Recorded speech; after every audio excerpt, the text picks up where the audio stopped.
ए इसका है और ओ में बना है सर, बी में भी बना है देखा जाए तो। ओ पॉजिटिव और इस पे बन गया क्लॉथ जो बना था फिर तो वो उसके पास है उसके पास। सर जोर से ला रही है। पहले इसको अल्कोहल स्वैप दिया करो।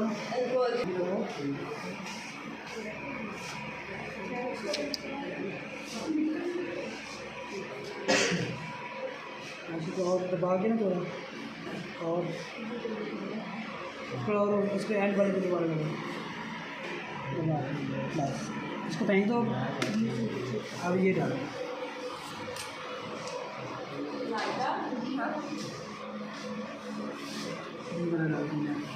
ऊपर करके टच नहीं करना उसको।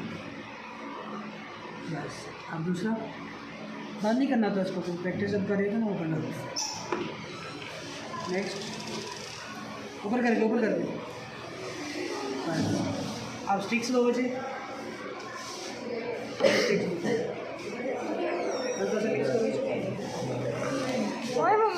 स्टिक फेंक दो।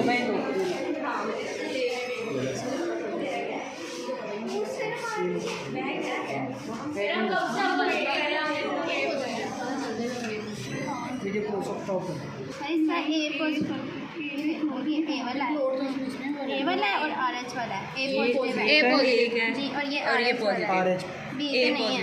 ए पॉजिटिव किसका है? ए पॉजिटिव है। हम पहले